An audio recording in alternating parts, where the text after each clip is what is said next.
दुनिया एक ऐसे खतरनाक मोड़ पर खड़ी है जहां बस एक चिंगारी पूरे ग्रह को युद्ध की आग में झोंक सकती है। खाड़ी का इलाका बारूद के ढेर में बदल चुका है। मिसाइलें तैयार हैं, सेनाएं आमने सामने हैं और पूरी दुनिया की निगाहें एक ऐसे समुद्री रास्ते पर टिक गई हैं जहां से गुजरती है वैश्विक अर्थव्यवस्था की सांस। लेकिन इसी अफरा तफरी के बीच भारत ने चुपचाप ऐसा मास्टर स्ट्रोक खेल दिया है जिसने बड़े बड़े ताकतवर देशों की रणनीतियों को ध्वस्त कर दिया है। हेलो मेरे भाइयों, welcome back to new video. ये हमारा जो वीडियो होने वाला है काफ़ी इंटरेस्टिंग होने वाला है, क्योंकि इस वीडियो में हम बात करेंगे एकदम एक्चुअल एंड ऑथेंटिक न्यूज़ के बारे में कि भाई साहब अभी दुनिया में क्या चल रहा है।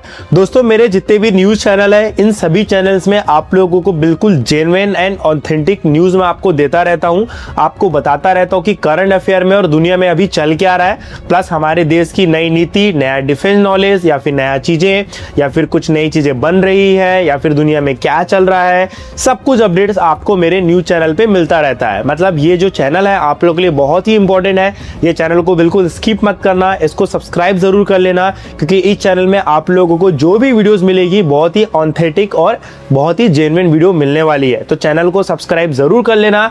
बाकी चलिए आप वीडियो को आगे कंटिन्यू कीजिए और इस अपडेट्स के बारे में जान लीजिए। क्या है वो गुप्त प्लान? कैसे भारत ने दुनिया को चौंका दिया? आज हम खोलने जा रहे हैं वह राज जिसने पूरी गेम ही पलट दी है।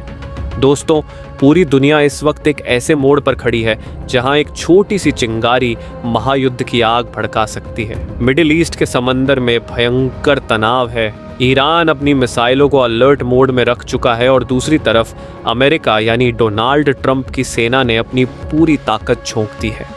दुनिया की सांसें अटकी हुई हैं क्योंकि सबकी नज़रें उस एक पतले से समुद्री रास्ते पर हैं जिसे स्ट्रेट ऑफ हॉर्मुज कहते हैं। पूरी दुनिया को लग रहा है कि अगर ईरान ने इस रास्ते को ब्लॉक कर दिया तो दुनिया के पहिए थम जाएंगे, पेट्रोल डीजल की कीमतें आसमान छुए छुलेंगी और भारत जैसा बड़ा देश घुटनों पर आ जाएगा। लेकिन क्या वाकई ऐसा है?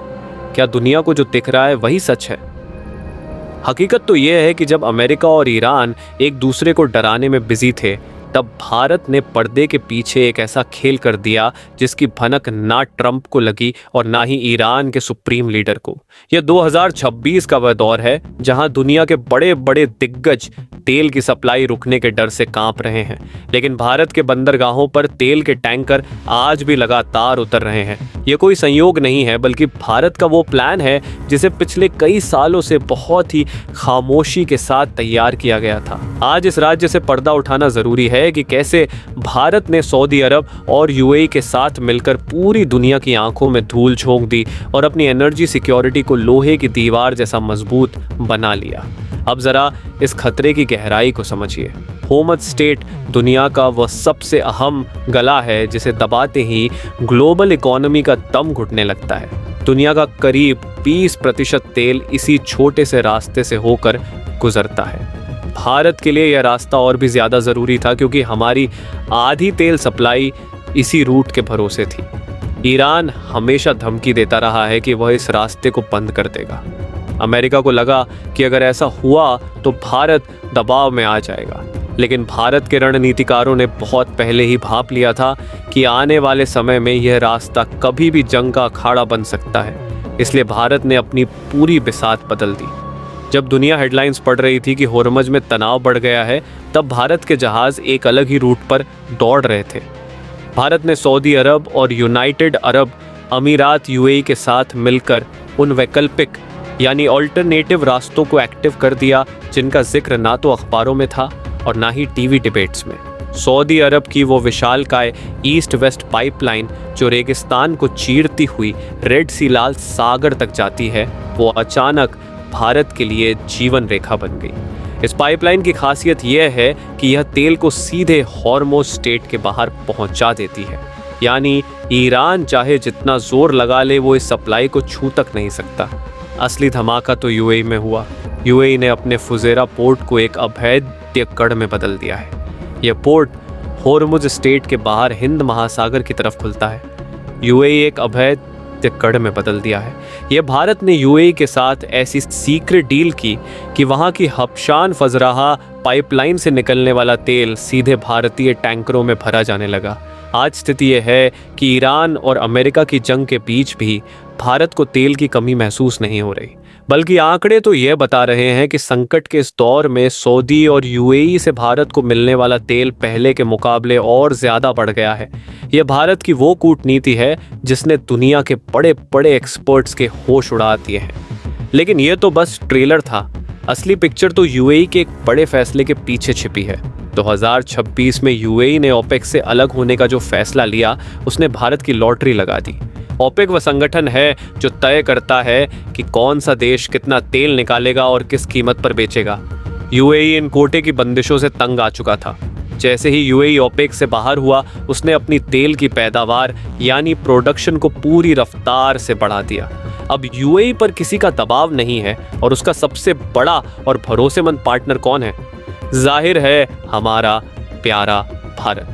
अब बिना किसी कोटा सिस्टम के यूएई अपना ज्यादातर तेल सीधे भारत को दे रहा है। यह कोई छोटी बात नहीं है। जहां यूरोप और बाकी एशियाई देश तेल की एक एक बूंद के लिए तरस रहे हैं, वहां भारत ने अपने स्ट्रेटेजिक पेट्रोलियम रिजर्व को भी लबालब भर लिया है। भारत ने जमीन के नीचे ऐसे विशाल भंडार बनाए हैं जिनमें महीनों का तेल सुरक्षित रखा जा सकता है। सऊदी और यूएई के साथ भारत के रिश्ते आज उस मुकाम पर हैं जहां वे सिर्फ व्यापारिक नहीं बल्कि भावनात्मक और स्ट्रेटेजिक हो चुके हैं। यही वजह है कि जब पूरी दुनिया सप्लाई शॉक से डर रही है, भारत अपने विकास की रफ्तार को और तेज कर रहा है। जरा सोचिए, अमेरिका को लगा था कि वह प्रतिबंधों यानी सैंक्शंस के जरिए सबको नचाएगा। ईरान को लगा था कि वह रास्ता रोककर दुनिया को झुका देगा। लेकिन भारत ने दिखा दिया कि वह किसी की शह और मात के खेल का हिस्सा नहीं है। भारत ने अपना खुद का खेल रचा है। सऊदी अरब के किंग और यूएई के प्रिंस के साथ भारत के नेतृत्व ने जो पर्सनल बॉन्डिंग बनाई, उसका नतीजा आज पूरी दुनिया देख रही है। यह वो नया भारत है जो संकट आने का इंतजार नहीं करता, बल्कि संकट आने से पहले ही उसका रास्ता मोड़ देता है। तकनीकी भाषा में कहें तो भारत ने अपनी सप्लाई चेन को डी-रिस्क कर दिया है। यानी अब हम किसी एक रास्ते या एक देश के भरोसे नहीं हैं। अगर हॉर्मुज़ बंद होता है तो हमारे जहाज़ रेड सी से तेल उठा लेंगे। अगर वहाँ दिक्कत आती है तो फजेरा पोर्ट हमारे लिए खुला है। इसके अलावा रूस के साथ भी भारत का पाइपलाइन और समुद्री रूट का तालमेल इतना सटीक है कि पश्चिमी देशों की धमकियाँ बेअसर साबित हो रही हैं। यह पूरा नेटवर्क एक ऐसी मकड़ी के जाल की तरह है जिसमें दुश्मन तो फंस सकता है, लेकिन भारत के हितों को कोई आंच नहीं आ सकती। इस पूरी कहानी में सबसे दिलचस्प मोड़ तब आता है जब हम 2026 के ताज़ा आंकड़ों को देखते हैं। इस साल भारत की एनर्जी डिमांड पिछले साल के मुकाबले 15% बढ़ गई है, लेकिन हमारा इंपोर्ट बिल कंट्रोल में है। क्यों? क्योंकि हमने बिचौलियों को खत्म कर दिया और सीधे उत्पादक देशों के साथ लंबी अवधि के करार किए हैं। सऊदी अरब ने भारत में रिफाइनरी और पेट्रोकेमिकल सेक्टर में अरबों डॉलर का निवेश किया है। इसका मतलब यह है कि उनका फायदा हमारे फायदे से जुड़ गया है। अगर भारत को तेल नहीं मिला तो सऊदी का नुकसान होगा। यह वो म्यूचुअल डिपेंडेंसी है जिसे भारत ने बहुत ही चालाकी से अपने पक्ष में मोड़ लिया है। आज जब लोग टीवी पर जंग की खबरें देखते हैं और परेशान होते हैं कि कल पेट्रोल का दाम क्या होगा, तो उन्हें यह समझना चाहिए कि उनके देश की सरकार ने पर्दे के पीछे क्या तैयारी की है। यह तैयारी रातों रात नहीं हुई। इसके लिए सालों की मेहनत, दर्जनों विदेशी दौरे और सैकड़ों मीटिंग्स लगी हैं। भारत ने अपने सॉफ्ट पावर और हार्ड इकोनॉमी का ऐसा तालमेल बैठाया है कि खाड़ी देश आज भारत को अपना सबसे सुरक्षित भविष्य मानते हैं। उन्हें पता है कि चीन पर भरोसा नहीं किया जा सकता और अमेरिका की प्राथमिकताएं बदलती रहती हैं, लेकिन भारत एक ऐसा बाजार है जो हमेशा उनके साथ खड़ा रहेगा। अब जरा उस सीक्रेट रूट की बात करते हैं जिसके बारे में ज़्यादा चर्चा नहीं होती। भारत ने ओमान के साथ मिलकर भी कुछ ऐसे अरेंजमेंट किए हैं जो किसी भी इमरजेंसी में काम आ सकते हैं। ओमान का दुख पोर्ट भारत के लिए रणनीतिक रूप से बहुत अहम है। ये भारत की पहुंच का मतलब है कि हम पूरे अरब सागर पर नज़र रख सकते हैं और अपनी सप्लाई लाइन को प्रोटेक्ट कर सकते हैं। यानी अगर समुद्र में कोई खलल डालने की कोशिश भी करेगा तो भारतीय नौसेना वहां मुस्तैद है। यह सिर्फ तेल की बात नहीं है, यह देश की संप्रभुता और ताकत का एहसास कराने वाली बात है। यूएई का फुजराहा पोर्ट आज भारत के लिए एक तरह से होम पोर्ट बन चुका है। वहां से निकलने वाला हर दूसरा टैंकर भारत की तरफ रुख कर रहा है। और सबसे बड़ी बात यह है कि यह सारा ट्रांजैक्शन अब लोकल करेंसी यानी रुपए में करने की दिशा में भी हम तेजी से बढ़ रहे हैं। अगर ऐसा पूरी तरह से हो जाता है तो डॉलर का दबदबा भी खत्म हो जाएगा और भारत की अर्थव्यवस्था को कोई भी ग्लोबल शॉक हिला नहीं पाएगा। यह है वह विजन जिसे हम आत्मनिर्भर भारत कहते हैं। दुनिया के नक्शे पर एक बार फिर देखिए, एक तरफ वो देश हैं जो पुराने धर्रे पर चल रहे हैं और जंग के मैदान में अपनी ताकत झोंक रहे हैं, दूसरी तरफ भारत है जो शांति के साथ अपनी इकोनॉमी की जड़ों को गहरा कर रहा है। सऊदी अरब का विजन 2030 और भारत का विजन 2047 आज एक दूसरे के पूरक बन गए हैं। दोनों देशों को पता है कि उनकी तरक्की का रास्ता एक दूसरे के सहयोग से होकर ही गुजरता है। यही वजह है कि जब पूरी दुनिया में हाहाकार मचा है, भारत में एक स्थिरता है, एक भरोसा है। आज की तारीख में भारत सिर्फ तेल नहीं खरीद रहा, बल्कि वह दुनिया की ऊर्जा राजनीति का केंद्र बन चुका है। जो देश कल तक हमें आंखें दिखाते थे, आज वे इस बात पर रिसर्च कर रहे हैं कि आखिर भारत ने यह चमत्कार किया कैसे। ट्रंप की पॉलिसी अमेरिका फर्स्ट हो सकती है, लेकिन भारत की पॉलिसी इंडिया ऑलवेज है। हमने किसी का पक्ष नहीं लिया, हमने सिर्फ अपने देश के हितों को सर्वोपरि रखा। और इसी का नतीजा है कि आज हॉर्मोज की जंग हमारे लिए सिर्फ एक खबर है, कोई खतरा नहीं। इस पूरी कूटनीति का एक और पहलू है तकनीक। भारत ने अपनी रिफाइनरीज को इतना एडवांस बना लिया है कि वे दुनिया के किसी भी कोने से आने वाले कच्चे तेल यानी क्रूड ऑयल को प्रोसेस कर सकती हैं, चाहे वह रूस का भारी तेल हो या खाड़ी देशों का हल्का तेल। भारत की मशीनें हर तरह के ईंधन को पेट्रोल डीजल में बदलने के लिए तैयार हैं। यह तकनीकी बढ़त हमें मोल भाव करने की ताकत देती है। हम किसी एक देश की क्वालिटी या सप्लाई के गुलाम नहीं हैं। जैसे जैसे यह जंग लंबी खींच रही है, भारत का कद और बढ़ता जा रहा है। दुनिया देख रही है कि कैसे एक देश ने बिना किसी की हत्या किए, बिना किसी का खून बहाए, सिर्फ अपनी बुद्धि और रिश्तों के दम पर इतनी बड़ी जीत हासिल की है। यह जीत किसी मैदान में नहीं, बल्कि कूटनीति की मेज पर जीती गई है। सऊदी और यूएई के साथ मिलकर जो यह ट्रायंगल बना है, वह आने वाले दशकों तक ग्लोबल एनर्जी मार्केट को कंट्रोल करेगा। लेकिन क्या आपको लगता है कि दुश्मन इतनी आसानी से मान जाएंगे? क्या चीन हाथ पर हाथ धरकर बैठा रहेगा या अमेरिका भारत की इस बढ़ती ताकत को चुपचाप देखता रहेगा? यह सवाल बहुत गहरे हैं। भारत ने अपना काम कर दिया है, लेकिन चुनौतियां अभी खत्म नहीं हुई हैं। समंदर की लहरों के नीचे अभी बहुत कुछ ऐसा पकड़ा है जिसकी खबर शायद आने वाले कुछ हफ्तों में मिले। भारत की यह सीक्रेट सप्लाई लाइन कितनी मजबूत है, इसका असली इम्तिहान तो तब होगा जब जंग और भी भयानक मोड़ लेगी। लेकिन कहानी यहीं खत्म नहीं होती। असली खेल अब शुरू होता है, क्योंकि जब दुनिया को लगने लगता है कि उसने हालात को समझ लिया है, ठीक उसी वक्त भारत एक और ऐसा कदम उठाता है जो पूरी तस्वीर को बदल देता है। आने वाले महीनों में जो होने वाला है वो सिर्फ तेल या गैस की कहानी नहीं होगी, बल्कि यह उस नए वैश्विक शक्ति संतुलन की शुरुआत होगी जिसमें भारत सिर्फ एक खिलाड़ी नहीं बल्कि नियम तय करने वाला देश बनकर उभरेगा। दुनिया के सबसे बड़े थिंक टैंक्स आज एक ही सवाल पूछ रहे हैं, भारत आखिर कर क्या रहा है? क्योंकि जो आंकड़े सामने आ रहे हैं वह पुराने किसी भी ट्रेंड से मेल नहीं खाते। एक तरफ ग्लोबल मार्केट में अस्थिरता है, तेल के दाम झूल रहे हैं, सप्लाई चेन टूट रही है, और दूसरी तरफ भारत की ग्रोथ लाइन स्थिर नहीं बल्कि ऊपर की तरफ तेजी से भाग रही है। इसका मतलब साफ है, भारत सिर्फ संकट से बच नहीं रहा बल्कि संकट को अवसर में बदल रहा है। अब जरा उस गुप्त रणनीति को समझिए जिसे भारत ने बहुत ही शांति से लागू किया है।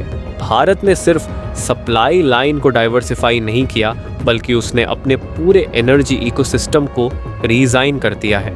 आज भारत सिर्फ तेल खरीदने वाला देश नहीं रहा, बल्कि वह एनर्जी ट्रेड का एक हब बनने की दिशा में आगे बढ़ रहा है। बंदरगाहों को सिर्फ रिसीविंग पॉइंट नहीं रखा गया, बल्कि उन्हें प्रोसेसिंग, स्टोरेज और रीएक्सपोर्ट के सेंटर में बदला जा रहा है। इसका मतलब यह है कि आने वाले समय में भारत खुद दूसरे देशों को ईंधन सप्लाई करने की स्थिति में आ सकता है, और यहीं पर खेल और भी दिलचस्प हो जाता है, क्योंकि जब एक देश सिर्फ कंज्यूमर से सप्लायर बनने लगता है तो उसकी ताकत कई गुना बढ़ जाती है। आज भारत जिन रिफाइनरीज पर काम कर रहा है वे सिर्फ देश की ज़रूरतें पूरी करने के लिए नहीं बल्कि ग्लोबल डिमांड को ध्यान में रखकर बनाई जा रही हैं। इसका सीधा असर यह होगा कि जो देश आज भारत को तेल बेच रहे हैं, कल वही देश भारत से प्रोसेस्ड फ्यूल खरीदने पर मजबूर हो सकते हैं। लेकिन ये सब इतना आसान नहीं था। इसके पीछे एक बहुत बड़ा गेम प्लान काम कर रहा है। डिप्लोमेसी, टेक्नोलॉजी और इकोनॉमी का ऐसा मिश्रण जिसे समझना हर किसी के बस की बात नहीं है। भारत ने जिन देशों के साथ अपने रिश्ते मजबूत किए हैं, वो सिर्फ इसलिए नहीं कि उनसे तेल लिया जा सके, बल्कि इसलिए कि एक ऐसा नेटवर्क बनाया जा सके जो हर हालात में काम करे। अब जरा सोचिए, अगर कल को हॉर्मोज पूरी तरह बंद हो जाता है, अगर रेड सी में भी तनाव बढ़ जाता है, अगर वैश्विक सप्लाई पूरी तरह टूट जाती है, तो क्या होगा? दुनिया के ज्यादातर देश घुटनों पर आ जाएंगे। लेकिन भारत के पास पहले से तैयार बैकअप प्लान होगा। यही वो अंतर है जो भारत को बाकी देशों से अलग बनाता है। इस पूरी रणनीति का सबसे खतरनाक पहलू ये है कि भारत इसे दिखा नहीं रहा, बल्कि चुपचाप लागू कर रहा है, क्योंकि असली ताकत वही होती है जो दिखती नहीं लेकिन असर करती है। आज जो देश भारत को हल्के में ले रहे हैं, वही देश आने वाले समय में सबसे ज्यादा चौंकने वाले हैं। अब बात करते हैं उस आर्थिक युद्ध की जो बंदूक और मिसाइल से नहीं, बल्कि करेंसी और कॉन्ट्रैक्ट से लड़ा जा रहा है। भारत ने धीरे धीरे डॉलर पर अपनी निर्भरता कम करनी शुरू कर दी है। यह कदम छोटा नहीं है, बल्कि यह उस सिस्टम को चुनौती है जिस पर पूरी दुनिया की इकोनॉमी टिकी हुई है। अगर भारत इसमें सफल होता है तो यह सिर्फ एक देश की जीत नहीं होगी, बल्कि एक नए आर्थिक युग की शुरुआत